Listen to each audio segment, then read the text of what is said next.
Good evening, everyone. Today we're going to be looking at the domain and range and the inverse function, and your presenter today is Miss Pritchard.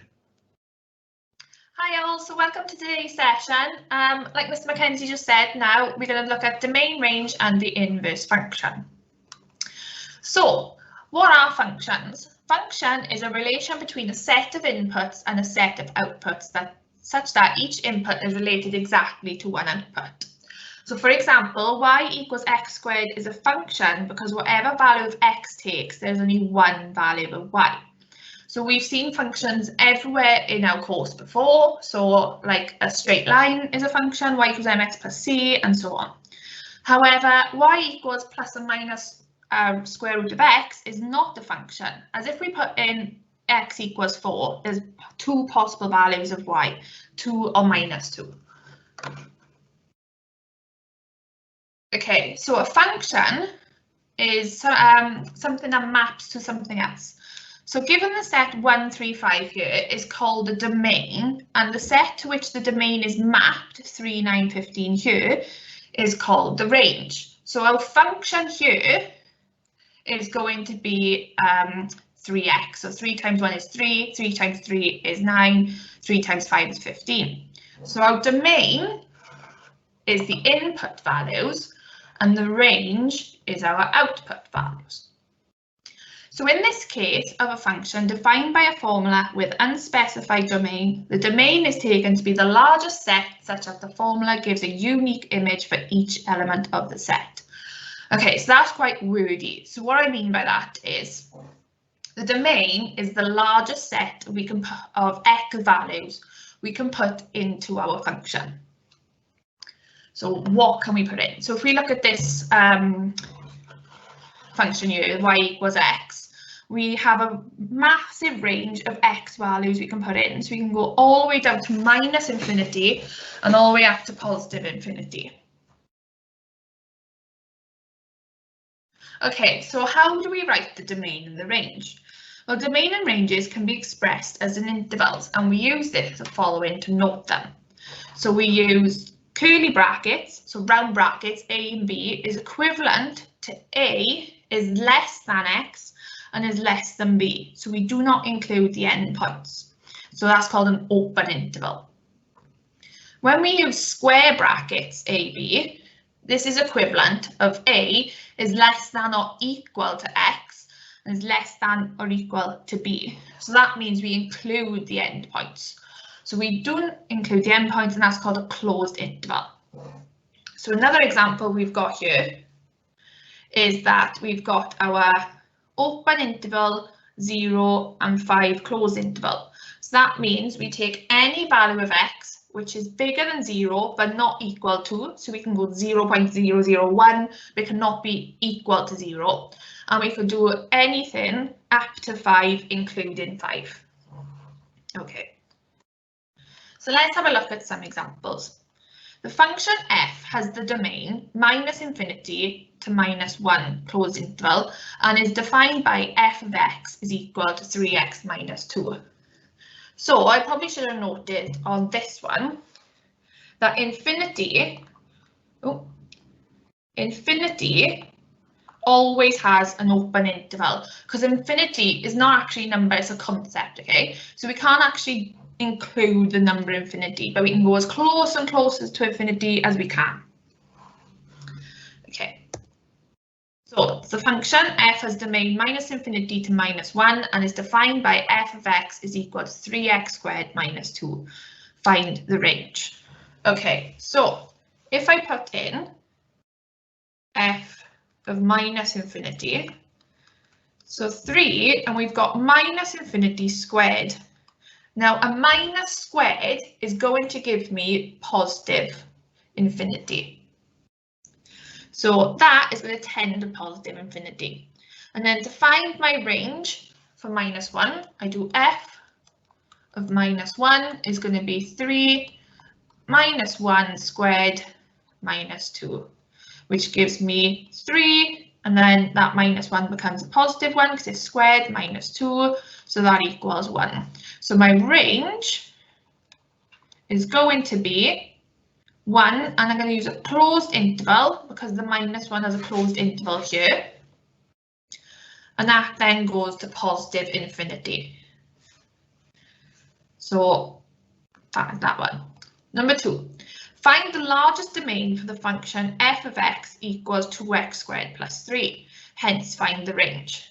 Now, because we don't know our domain, the best way to find this out is to draw a graph. So it doesn't have to be perfect, but it's just illustrating what we need to do. So the function 2x squared, well, it's going to be a quadratic, so it's going to be a curve, and it's going to cut the graph at positive 3. So if I draw a very awful curve, and then my lowest point, which should be here, is going to be positive 3. So there's my y's and there's my x. Okay, so my domain is going to be, well, my domain is going to be my values of x's. So I can go all the way down to minus infinity because that just keeps going up and up and up. And I can go all the way up to positive infinity because that just keeps going up and up. So my domain is going to be minus infinity to positive infinity. And then we need to remember our curved brackets. Now the range, well, if we look at our graph, we can see the range from this, okay? So our range is going to be, well, so the values of y just keep going up and up to positive infinity, they don't come down. So infinity and minus infinity take us to positive infinity. Now, if we look for our lowest value of y, the lowest value of y we can possibly have is going to be a positive 3 here. So our lowest value is going to be positive 3, and that's going to be a closed interval because we can actually go down to the value of positive 3. Okay. So composition functions. The composition of functions involves applying 2 or more functions in succession. So for example, f of x is equal to x squared and g of x is equal to x minus 2. The composite function fg of x is equal to x minus 2 all squared. So what that means, I like to think of it, so if I write f of g of x, I know that I need to put g into f. So wherever's in the middle goes into the outside one. So I have put this into every value of x in the f function. Okay, so we'll go through some more examples on that now, but things we need to remember. Provided that the composite function exists, the domain of fg is always the domain of g, and the domain of gf is always the domain of f. So our domain of this composite function is always going to be our inside, or our second letter. In order for composite functions fg to exist, we need to check that the range of g from its graph is a subset of or an equal set to the domain of f. So for example, if I say the domain of f is 0 to infinity, so then the range of g needs to be either 0 infinity, or it could be 4 to 22, but it's in the domain of f. It's a subset or it's equal to. That's important to note because some questions do ask, well, this is the range of g, can the function fg exist? And if that is not a subset or equal set to the domain of f, then the composite function fg cannot exist. Okay, so some examples. If f of x equals x squared and g of x equals x minus 6, then find f of g of x. Okay, so first of all, then I know I'm putting g into f, as g is the middle function. So f of g of x is going to equal that. I need to put into that. So I'm going to put x minus 6 all squared. Now I can leave it like that, or I can expand it out. So if I expand it out, I get x squared minus 12x plus 36. And then g of f of x, now I need to put f into every value of g. So I know that, so if I write that out, that value of x now needs to become an x squared and then minus 6. So g of f is x squared minus 6 and f of g is x squared minus 6. No, x minus 6 all squared. The functions f and g have domains minus 3 to infinity and minus infinity to infinity respectively, and are defined by f of x is the square root of x plus 4 and g of x is equal to 2x squared minus 3. Write down the range of f and the range of g. Okay, so the range of f first then. So our range of f, so if I put in the minus 3 into here first, so minus 3, so we're going to have so f of minus 3 equals the square root of minus 3 plus 4, which equals the square root of 1, which is going to be 1. And then f of infinity, well, we can't really square root infinity and there's no point adding 4 to it because it's still going to be infinity, it's still really big. So that's just going to be infinity. So our range of f is going to be 1, and I need to square bracket, infinity. Okay, so then we have a look at our range of g. So our range of g, so we're going to do the minus infinity to positive infinity. Now the best thing for this example is going to be, again, have a look at the graph. So it's going to be a quadratic graph and it's going to cut the y-axis and minus 3. I should probably explain how I know that. So if I put the value of x is equal to 0 in there, that's going to be 0, so y is going to equal minus 3. So that's why I know where that hits the graph. We should really know that anyway. Okay, so again, as we go to each value of infinity and minus infinity for x, it's going to tend to infinity. And same from our previous example, we can see that the lowest value our y's can take is going to be a minus 3. And again, we're going to use a square bracket because we can reach and touch that minus 3. Okay, let's see if I can get rid of all this. So that's those. Need some space.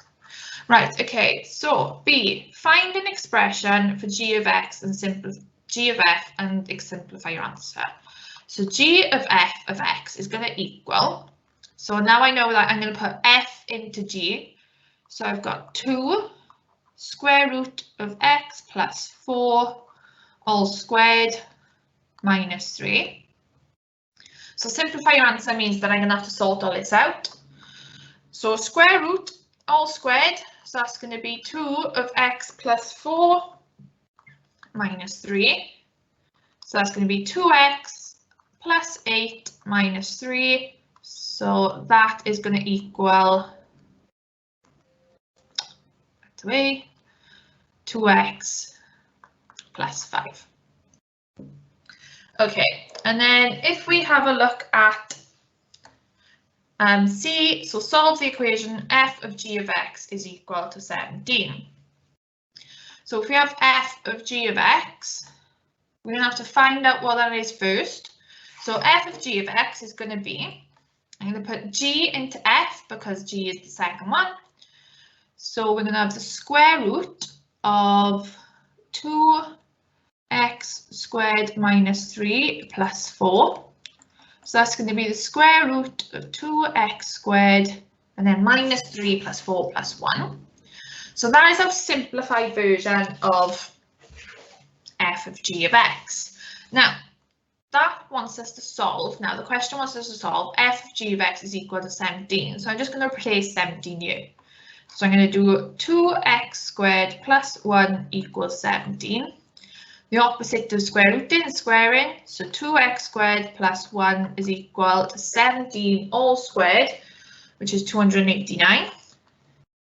2x squared equals 288 if I take away the 1. X squared equals 144. And then the square root of x is going to be plus or minus, square root of 144, sorry, plus or minus 12. Now, this question, x can be plus or minus 12, but we might come into some questions where, this is going to be, so it's f of g of x, we're going to look at the domain of g. We can use both values of 12. But if that domain, for example, was 0 to infinity, then we could rule out the minus 12. And same if it said minus infinity to 0, we can rule out the positive 12. Okay, let's have a look at a past paper question for composite functions. Okay. So, the function f and g have domains minus infinity to 0 and 6 to infinity respectively, and are defined by f of x equals x squared minus 19 and g of x equals 1 minus a half x. So write down the range of f and the range of g. Okay, so the range of f then, if I put in minus infinity and 0, so minus infinity squared is going to be infinity, and it doesn't matter if I take away 19 from infinity because we don't know how big it is. So our big value is going to be infinity. And then if I put in 0 into this now, so 0 squared equals 0 minus 19, so my smallest value is going to be minus 19. And now this time we've got an open interval on our 0, so that means we're going to have an open interval on our range. Okay, let's do our range of g. Okay, so 6 in first, so 1 minus a half times 6. Well, a half times 6 is going to be 3, so 1 minus 3 is going to be, so that's going to be 1 minus 3, so that's going to be minus 2. Now, this bit now, so we've got 1 minus infinity. Okay, so 1 minus infinity is going to take us down to negative infinity because we've taken such a massive number away from 1 and we're going backwards, not forwards. So our range of g is going to be now a negative, our smallest number is going to be minus infinity, and then the largest number we can have is minus 2. And again, that's an open interval because it's an open interval up here. Okay, B. Write down the domain and range for f of g. So the domain of f of g, so I said earlier that the domain is going to be the inside function, the domain of the inside function. So our domain here is going to be the domain of g, so that's going to be 0 to infinity. And then our range, what we can do is plug in the range of f, the range of g into f. So for example now, in f, so my range for g now, so minus infinity in there is going to become positive infinity. And then I'm going to put in, where was it, minus 2. So minus 2 squared is 4, and then 4 take away 19 is going to give us minus 15. Okay, so we've used the domain of g, and then we've put in the range of g to find the range of f of g. So I've put in the range of g into f to find that. Okay, now we're on to C. So I write an expression for f of g of x. So f of g of x, I'm going to put g into f. So it's going to be 1 minus a half x all squared minus 19. So if I expand this out, I am going to get 1 minus x plus a quarter x squared minus 19. So if I put that into a nice quadratic, that's going to give me a quarter x squared minus x, and then minus 18, because we're going to add that one onto the minus 19 then. So that's an expression for f of g of x. Then I, hence solve f of g of x is equal to 2x minus 26. So like we did in the previous example now, what we're going to do is a quarter x squared minus x minus 18 is going to equal 2x minus 26. So what I am going to do, no I'm not. So what I'm going to do is sort that out. Quarter x squared minus 3x, because I'm bringing that 2 over here, and that is going to become a plus 26. So minus 18 plus 26 is going to be 8, and that's going to equal 0. Now that's not really a nice quadratic to work with, so I'm going to multiply the whole thing by 4. So I got x squared minus 12x plus 32. So hopefully by now we should all know how to solve quadratics. So straight away I'm going to put this into a factorized form. So x minus 8, x minus 4 equals 0. So x is going to equal 8 and x is going to equal 4. Now a domain of fg is between 6 and infinite d. So that means we cannot use this value of x equals 4. We're going to use this value of x equals 8. So what you'd write in an exam is x equals 8, x equals 4 is outside of the domain.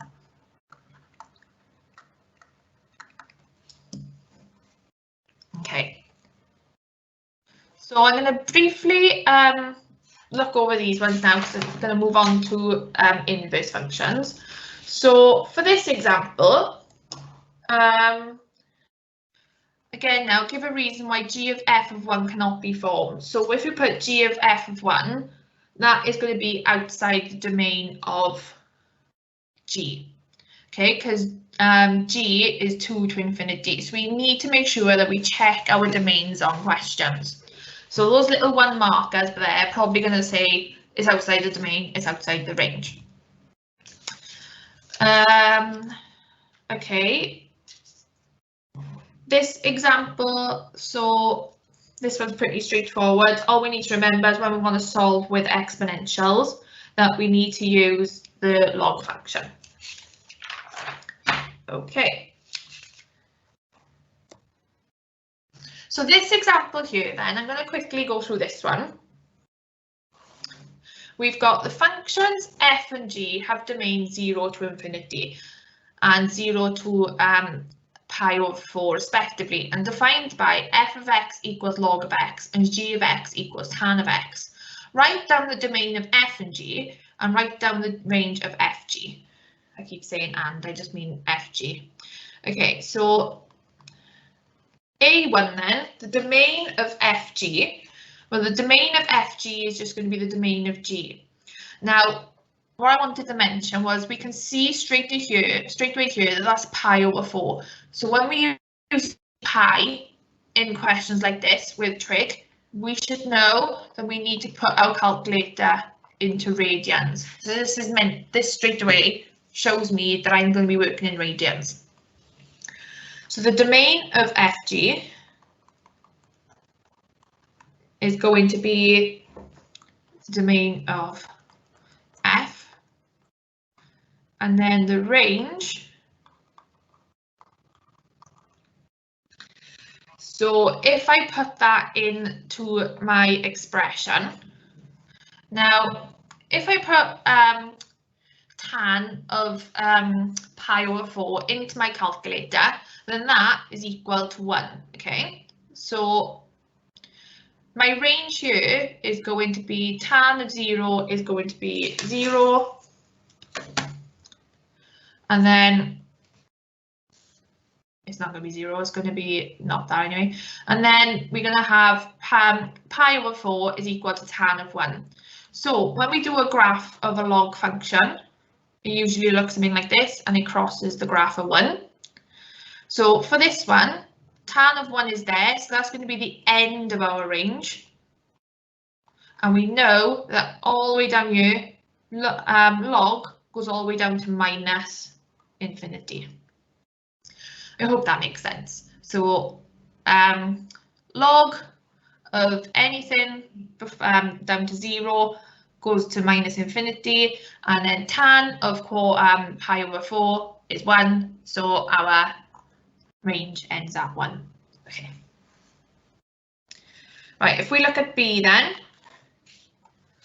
solve the equation f of g of x equals minus 0.4, give your answer correct to 2 decimal places. So f of g of x is going to equal natural log of tan x, and we want it to equal minus 0.4. So I'm going to do log of tan x equals minus 0.4. Now to get rid of this log, I'm going to have to exponential each side, so I exponential them. That's going to cancel, so tan of x equals e to the minus 0.4. X is going to equal tan to the minus 1 of e of minus 0.4. And I just want to remind you now that the whole time our calculator is still in radians. So x is equal to 0.591. So x is equal to 0.59 to 2 decimal places. Okay. Now, given a reason, write down a value of k so that f of g of x has no solution. So our range of g of x is minus infinity to 1. So as long as we say, so given a reason, write down a value for k so that f of g of x of k has no solution. We want to put any value of k that's bigger or equal to 0. Okay. So let's have a look at inverse functions. When given a function f, it's sometimes impossible to find another function which reverses the effect of x. Such functions called an inverse function and may or may not exist. The inverse of a function is written as f to the minus 1. For the inverse function f to the minus 1 to exist, the function f must be a one-to-one function. So when we looked at the beginning, right at the beginning, y equals x squared. Well, a value of y went to one value of x, went to one value of y, but the square roots didn't. So if we want to be able to use x squared, we use the domains between, we could do like 0 to infinity or minus infinity to 0. We could use one side that makes to the inverse function. So examples. Look at these functions. Given output, are we able to say what the input is? So if we input minus infinity and infinity in, well, our outputs,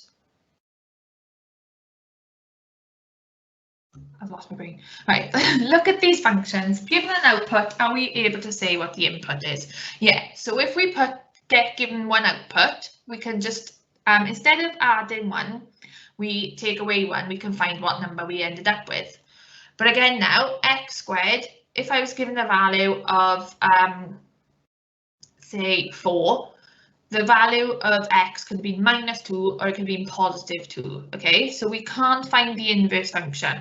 But like I said now, if we put a domain as, say, 0 to infinity, then I could, because then if I said my output was 4, then I know my input was 2. So if my domain caps it, then that's fine. If my domain is the whole domain, then that's not going to work. So if we want to graph inverse functions, all we do is flip the graph over the line y equals x. So we've got the value of y equals 2x plus 5 here. And then if I want to graph the inverse, I just flip it over the line y equals x. So that's my inverse function of that.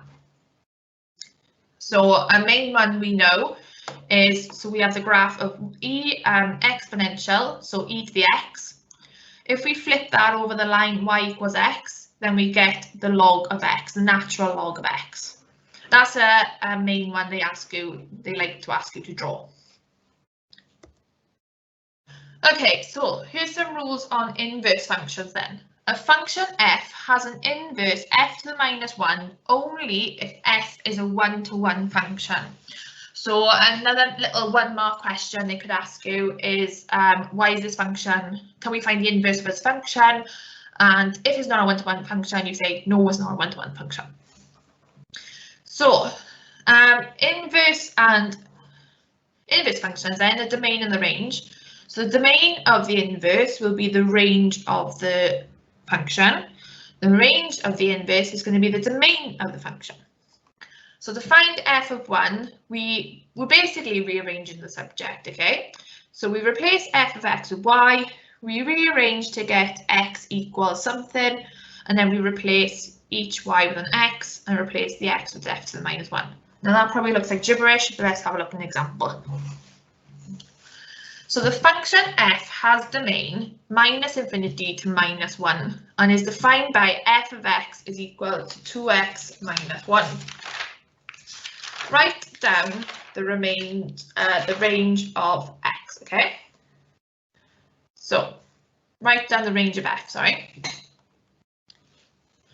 Okay, so if we plug in our numbers then, I'm going to do f to the minus 1 first. So we've got 2 times minus 1 squared minus 1. So 2 minus 1 is going to give us 1. And again now, minus infinity. So if we put minus infinity in, minus infinity, that does not look like an infinity. Then we're going to square it. So it's a minus infinity squared. So that just takes us to positive infinity. So our range is going to be minus a positive 1 with a closed interval, because there's a closed interval here, and infinity. Right, find the inverse of f then. So we follow the steps from the previous slide, okay? So we've got f of x is equal to 2x squared minus 1. So if I let y equals 2x squared minus 1, I'm going to rearrange this now to get x on its own equal to something. So I'm going to have y plus 1 equals 2x squared. We're going to have y plus 1 all over 2 equals x squared. So the square root of y plus 1 all over 2 equals x. So then back to my rules. Now it tells me to replace x with f to the minus 1 of x, and then I replace my y's with x, and then that is my inverse function of 2x squared minus 1. Okay, so let's have a look at some past paper examples. Okay, if we have a look at then this example here. So we can see now that there's an x squared in it. So the function f has domain minus 4 to 4. So that here now has let us be able to make an inverse function because we're not looking at the whole minus infinity to infinity. There's only one value of x for one value of y. Okay, so A, express f of x in the form x plus a to the power, so basically completing the square. So if I do that quickly, we're going to have f of x is equal to x minus 4 squared minus 9. Okay, so we should end up with that. I'm not going to go through that now because we should be able to complete the square.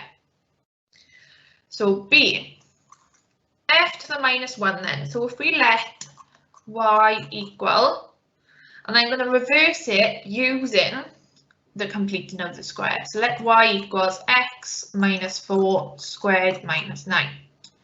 So we're going to have y plus 9 equals x minus 4 squared. We have the square root of y plus 9 equals x minus 4. So we have the square root of y plus 9 plus 4 equals x. Now let me tidy that up. I'm going to have f to the minus 1 of x. It's going to equal 4 plus the square root, and we replace any y with an x. So if I replace that, we're going to get x plus 9. And then that is our inverse function. Okay, so we can probably squeeze one more example in. So we shall do the one with the exponential. So if I look at A then, A, find an expression for f to the minus 1 of x. Okay, so I am going to let y equal e to the 5 minus x over 2 plus 6. Y minus 6 equals e to the 5 minus x over 2. So to get rid of this e now, exponential, I'm going to log both sides. So I have log of y minus 6 equals, so that disappears now because I'm going to log there and log there. So we now have 5 minus x over 2.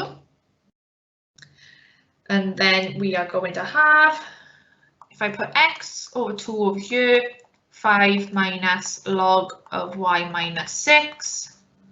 So x is equal to 2 lots of 5 minus log of y minus 6. So our inverse function is going to be 10 minus log of x minus 6. Okay, and then B asks us for the domain of f to the minus 1 of x. So the domain of f to the minus 1 of x, if we go back to our previous rules, was going to be the range of f of x.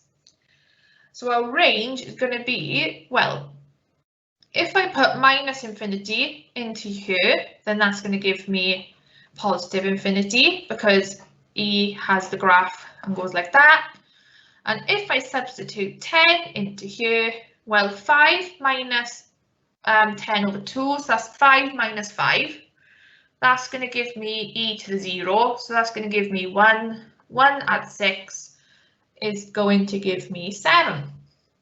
So our range of f of x is 7 to infinity, and that also gives me the domain of f to the minus 1. So, I'd like to say thank you for joining this week's session. I hope it has been helpful to you, and hopefully if you have these presentations you'll be able to have a go at the other examples. So join us the same time next week for some differentiation. Thank you very much.